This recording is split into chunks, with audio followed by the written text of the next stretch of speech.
ABC Wednesday. Tim Allen and Kat Dennings star in the new family comedy Shifting Gears. Dad, I'm broke and I need a place to stay until I figure out what the rest of my life looks like. So, a couple of days. When his daughter moves back in. The last time you walked out that door, you looked back at me and gave me a double bird. I was 18. The double bird was how I ended all our conversations. The wheels come off. Can we try to talk to each other like rational adults? Have you watched the news lately? That's not a thing anymore. Series premiere Wednesday, 8, 7 Central on ABC and stream on Hulu.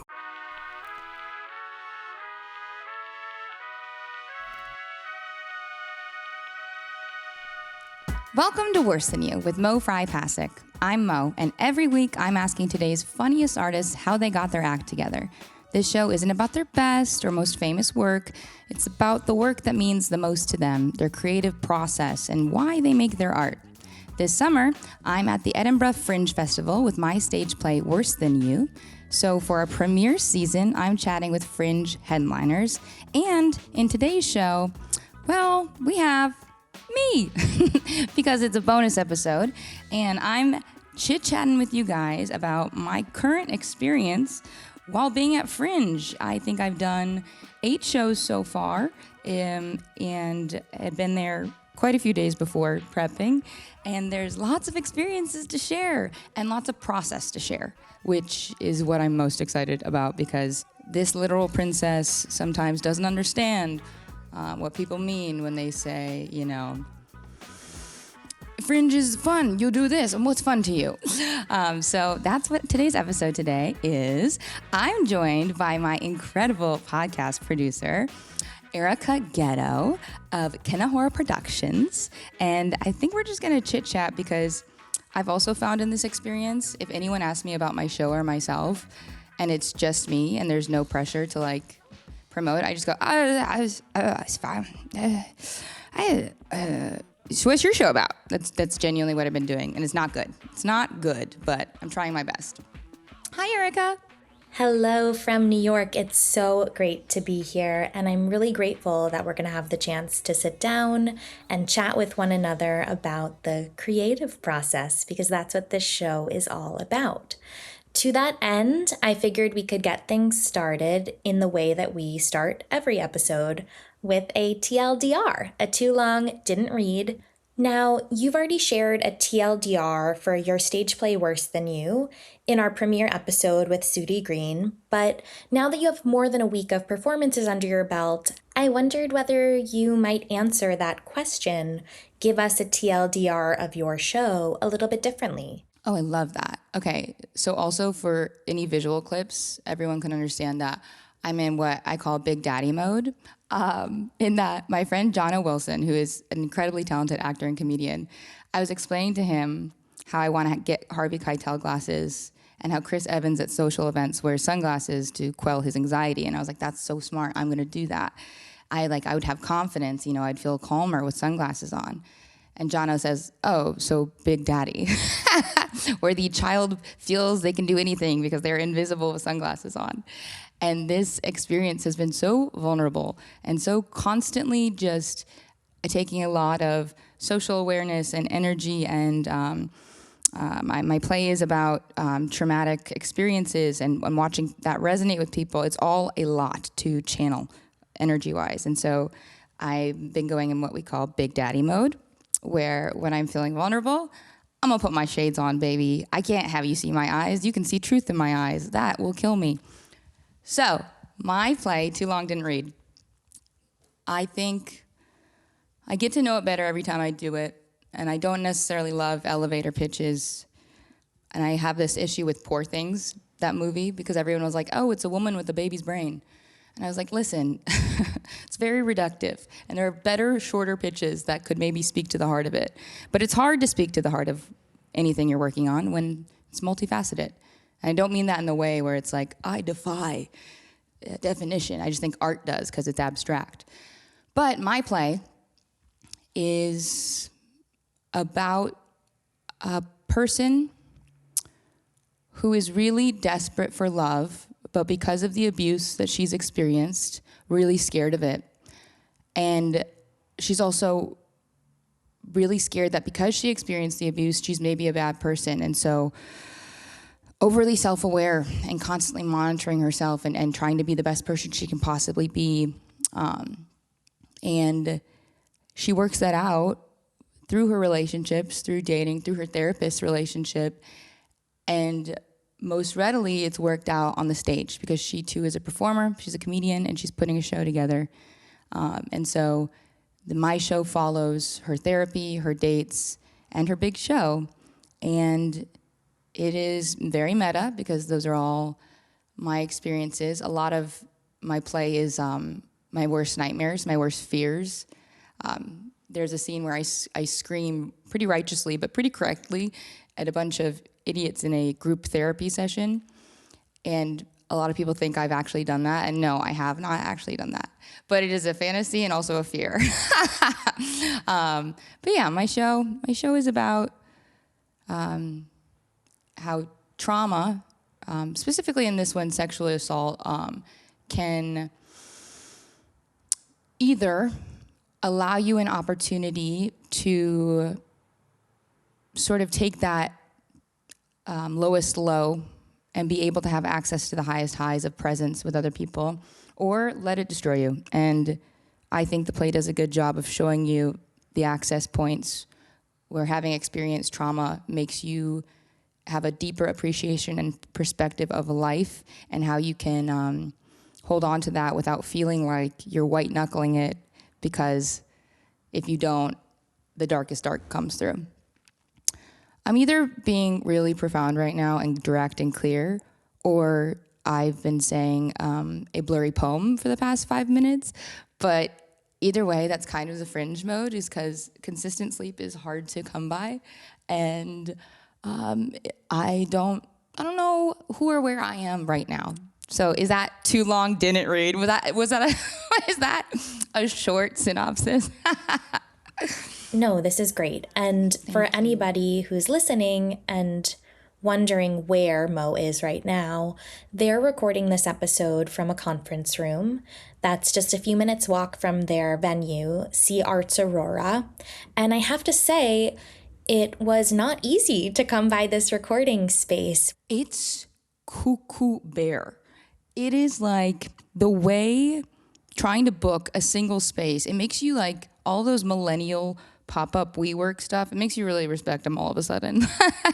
It's like, wow, I didn't know it was this difficult to find a room. And it makes sense. The space, the city, it's filled with people occupying rooms and spaces and transforming them into performance spaces. But it's like, even just recording a podcast, I don't know. I also think it's important to acknowledge, because anybody who's trying to create and do a bunch of things, like I have, Erica and Lauren and a team of people emailing and calling and scheduling and doing all these different things that I alone could never do.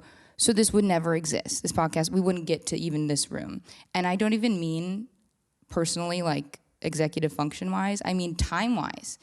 There is so many little logistical things to cover while you're performing here every single day that you do need support. Oh my God, to go through the little hiccups and push throughs and et ceteras. It's wild. Well, I will say one aspect of support that it does seem like you've found and figured out on the ground is friendship. And that may sound a little silly, but I feel like having a community as you go through this month-long, sort of grueling, creative, wonderful, artistic experience is having people by your side throughout it. And so I wondered whether you could speak to who you've been hanging out with, who you've maybe reconnected with at the festival, and what your social world has looked like. Oh my gosh. Like, truly the best. It has only been technically a week or so and some change, but I'm like, oh, these are some of the greatest friendships I'll have in my whole life. I feel creatively understood. It has been so wonderful because, one, I'm a pretty good traveler. I like talking to people, especially when you're traveling, because it's not like if you talk to someone on a plane, you ain't never got to talk to them again. So you can just chit chat and then go. So I made friends the second I got here, but what was more important to me is sometimes in a space like this, when it's like, oh, everyone's around and texting and want to hang out and see each other's shows, that really overwhelms me, because I'm like, oh, I want to hang out with this person, but then I'm not a good person at being like, oh, let's get that group of my friends together and that group of my friends together, and then I'll meet up with them, and all of that coordinating just overwhelms me. So I kind of went in like, hey, if I see people, if I hang out with people, great. I'm going to choose a couple shows, great. I'm not going to try for anything. And then that sort of energetically linked me up with Demi Adejuibe, who did our last episode, through Erica, who has just been my dearest friend. And like immediate ease, lifelong friendship. Both of us have that same energy of like, yeah, let's all just like link up, no stress. We've gone to shows, and then through Demi, I made friends with the Britannic guys, Brian and Nick, and I enjoy it because we're constantly all working on our shows, and like it does remind me of early stand-up days where you all connect, you know, either going to a show or they're then getting an idea, or like, oh, hey, you could use this sting in your thing, or oh, what if you tweaked this? And that is always, any friendship of mine is usually the deepest when it's around creative collaboration. And so when I'm surrounded by these people who, you know, had similar, I guess, references, cultural comedy, or art that I did coming up, so we have the same quick shorthand, and then also are people who are constantly wanting to create and make, it's really exciting. And then also, if anyone wants the most incredible director they've ever had, I didn't even get to have him as a director, but Matt Gehring stepped in on my tech, which he did identify as one of the most difficult techs he's ever experienced, because when I walked in day one, they didn't know how to turn on the light board. And I don't know if you guys know what tech is. I have 137 tech cues in my show, and that doesn't include lighting, which is shifting constantly and very creatively important because certain spaces are created with different colors. And it was a lot of stress. And like it to the point where they'd be like, oh, you want a projector? And my whole show is projector like behind it. It doesn't happen without it. And so Matt Gehring is a New York-based director, a part of Ars Nova, and then also getting his MFA right now at Brooklyn College in directing. But he stepped in and support on that. And then also it's nice having someone with similar comedic and artistic instincts to Sudi and I's to come in and support, because just getting a body there isn't what you need. You need someone who can help understand your piece and how it is best shown. And so that has been very nice, feeling like I have that shorthand with someone who's very talented. And he's Alexis Gay. He's directing that, and she's so wonderful. She's a comedian who, if you have the chance to see her show here, you have to. And so he didn't direct my show because he's directing hers, but having a person step in and help like that, again, just like Alexis, him, Demi, everybody, it's like, oh, these are lifelong friendships. I don't care if I never speak to these people again, I will. My heart, they are poems in it, they are perfect. They have made me feel supported in a time where I very much needed it. And it's wonderful. And so when people talk about going to Fringe, and like, people always like make connections or network, and it feels a little slimy, and I don't think they're slimy, but it feels a little bit overwhelming to me of like, I gotta meet people, I'll see yours, blah, blah, blah. I'm like, and I think maybe the better angels of when people say that is this. It's like, the people, like, you might not meet a million people, but you might, like my friend Catherine McCafferty, like you might deepen a friendship where you don't hang out in LA, but you get to hang out here. And it might be 4 people, but just those relationships make you feel seen artistically. And oh my God, that's kind of the only point in life. So I'm happy. So I'd love to linger on one aspect of your performance that you've just mentioned, and that is lighting. You mentioned that you have very particular lighting cues in this performance, and in this space, you can actually see your audience at times, whether they're in the front row or farther back, and I wondered whether we could pivot here to talking about those audience members, both the way that you receive them and the way you see them receiving your performance every night? Thank you for asking that. Speaking to the audience, so my play, and I don't know if any of you listening will have the opportunity to see it. I hope you do. But I really rely on the audience at the end. I rely on them to help me kind of close my show. And I appreciate every person involved in that. But before that, prior to that, it's a play. There's no audience engagement.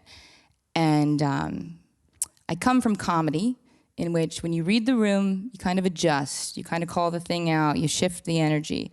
But when you're doing a play and you can feel an energy, you can't really speak to it, especially when I break the fourth wall at the end. I kind of can't break that early.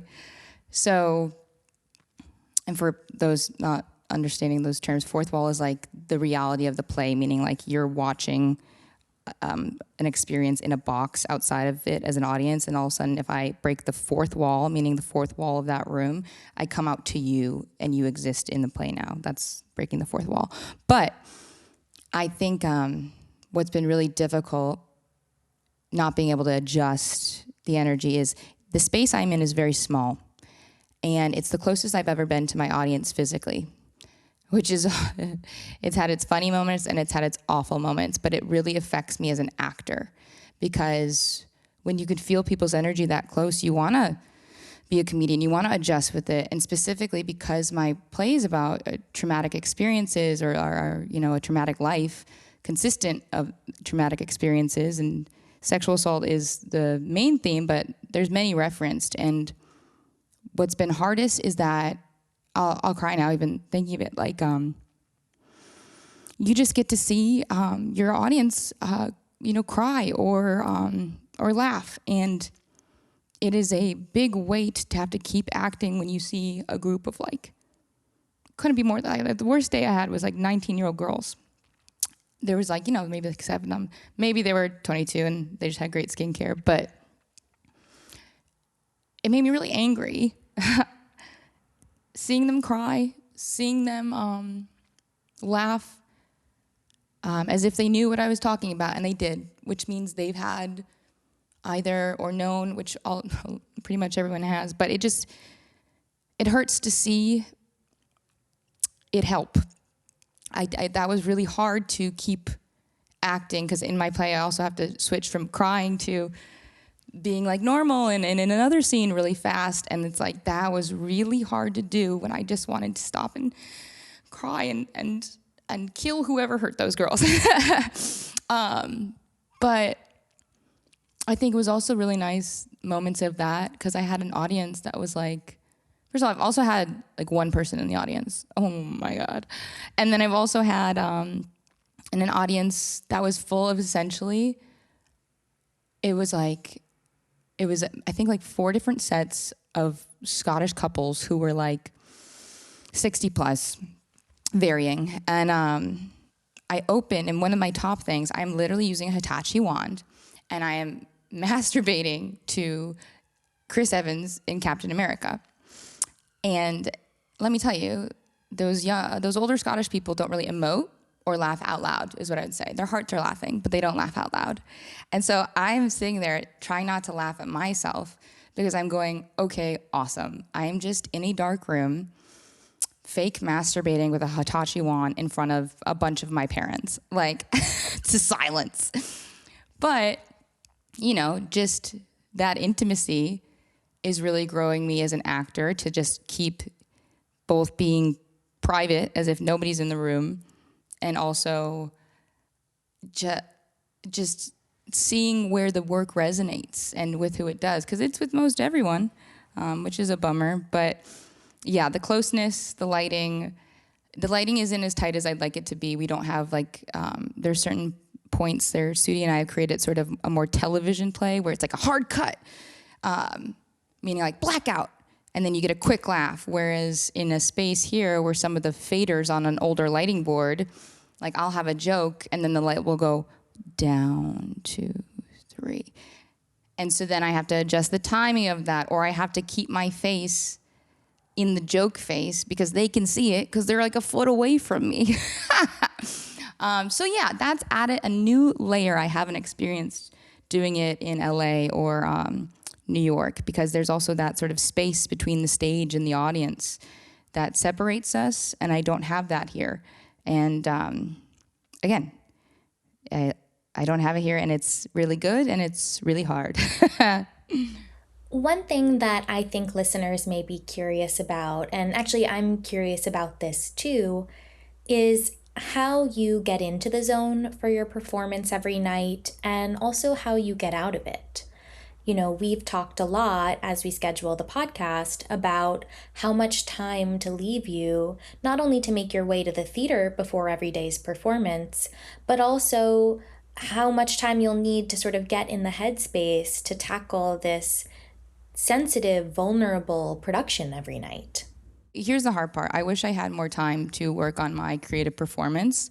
There's just so much to do, because I'm also working my freelance day job from Edinburgh, because, honey, like, which I also, part of the process, I hope to talk about with other artists, because it's like, there is a veil of mystery around everyone, where it's like, how do people go and do things for a month? And it's like, you hustle, hustle, hustle, baby. So then it's trying to record pods. It's doing my day job.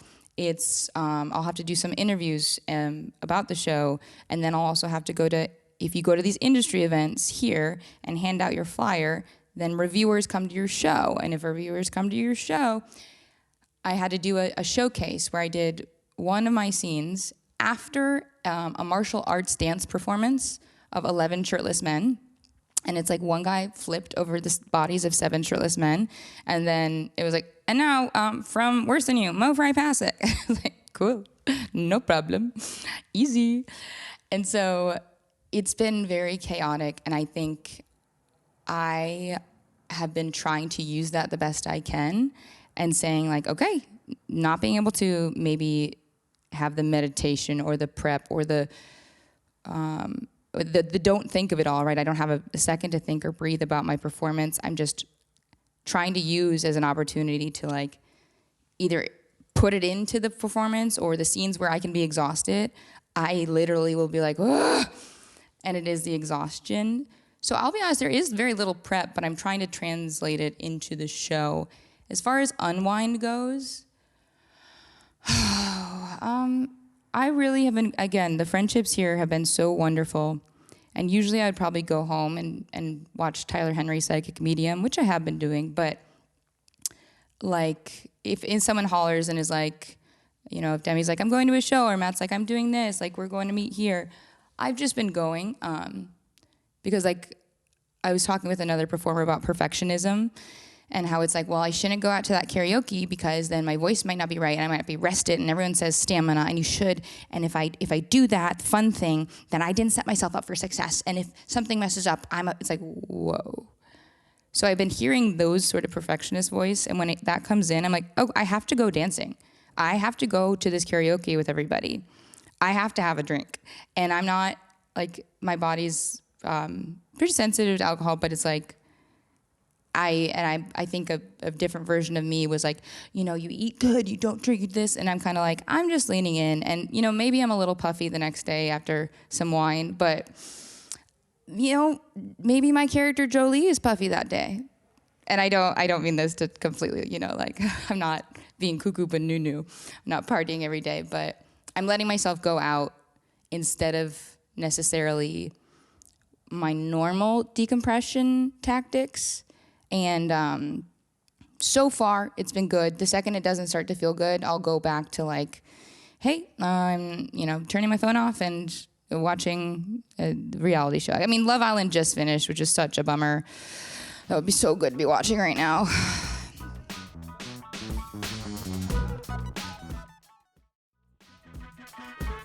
So we'll be releasing this episode in a few days' time, and that means that you still have a lot of the festival ahead of you to see other people's shows, to get more reps in for Worse Than You, and I wondered whether we could hear from you what you're looking forward to, what you're excited about, what you might want to be doing around town in the coming weeks, and also, as you go around town, whose flyers are you picking up and whose shows are you excited to see?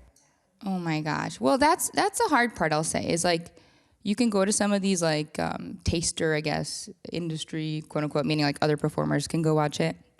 And you'll see like a section of someone's show. And there was this one I went to where I was like, I want to see every single one of these people's shows. Like, oh my God. Like there's this woman, Nina Conti, who puts masks on other volunteers and moves the masks and ventriloquist dummies the mask of the person who's been volunteered. And it's so genius. And it's like, oh my gosh, watching it for a split second, I was like, and then it's also like you can exchange comps with people, meaning like, hey, can I get a comp into your show? You'll come into mine. But also there's big ones that you want to see that you just have to pay, and then you have to think about like, oh God, I do want to see, but which ones do I want to see most? And also, if I go out at 11 p.m., next morning, what do I have? Oh, that show's at the same time as mine. I can't see that. So it is like very like a lot of calendar work is what I would say, which is why I've been kind of Jesus take the wheeling it and going with friends. Like tonight, I'm seeing Natalie Palamides, and I have heard about her for so long. And people, I've seen a couple, she just seems so talented and incredible. I'm so excited for that. I saw this thing called the Secret Sex Lives of Puppets last night. And that was interesting too, because you can see so many people's performances, because we saw them do it as like a sampler in this one space, and the lighting was totally different. Like you couldn't see the puppeteers moving the puppet. And so I was like sobbing. I was like living for these puppets. But then when I saw the full show, the lighting, like you could fully see the puppeteers, and it was still an incredible show, but it was completely different emotionally. And it was more like impressive to watch the puppeteers do that versus like getting invested in the sex lives of the puppet. And so getting to see other people's shows, and if you have the opportunity more than once, is exciting because you can kind of beep beep, toot toot beep beep. I feel like a siren outside is part of the process, and we should just let it roll. Affirmation, go see puppets.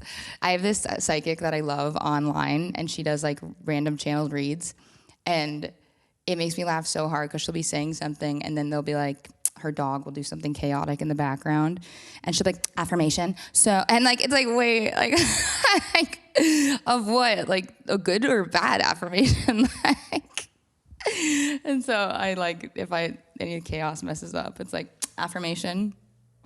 But yeah, seeing other people's shows is good. But yeah, I guess I have a list of like KK Apples and Carrie, I forget how to pronounce her last name, but it's Apima. But they do this show called Six Chick Flicks.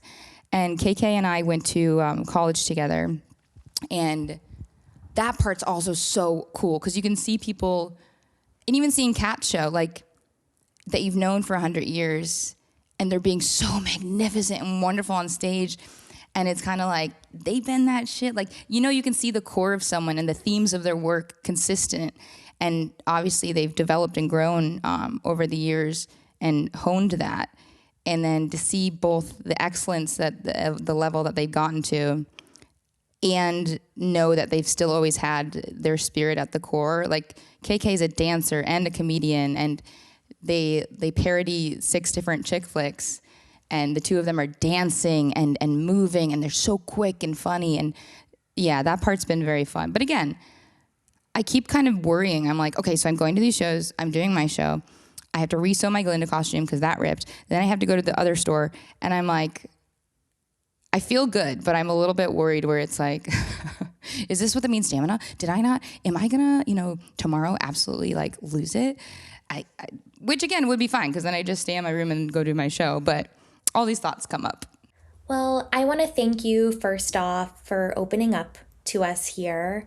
And I also want to thank you for inviting me to be part of this conversation. It's just been a real joy to watch this creative process, both on the stage and for the podcast, unfold, and to be able to hit pause and really reflect on what we've done so far is exciting. And I hope we can do it again soon. I like that. So with that, I will hand the mic back to you for any parting thoughts, anything you want to share with us before we wrap up.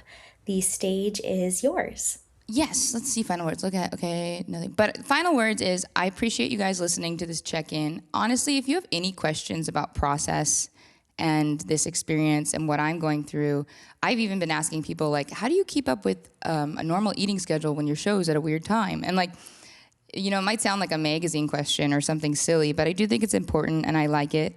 I like knowing it and hearing it. So if you do have questions, let me know. I'm going to keep diarying. And I'll leave you with, like, a little poem that made me so happy. Oh, it made my heart so happy. One of my volunteers at the end reads a script that I've written, and in the script it says LOL. And this older Scottish woman who I adore, and I've written everyone's names down, and I'll think about them forever. But she was reading it, and she was reading the handout, and the joke is, bummer if you've been messing up, LOL.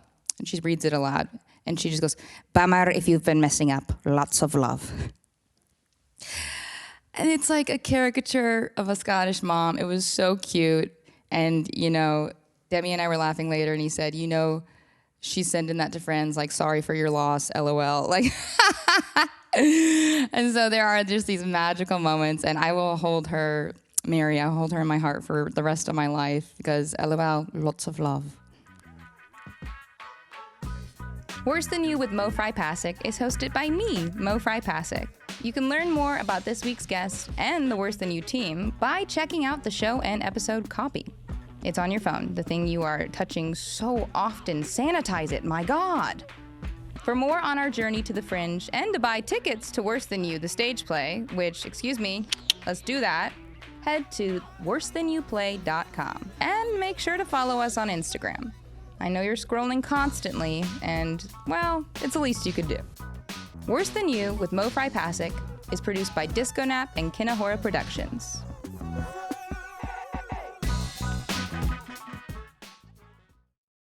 Oh my God, you're so pretty.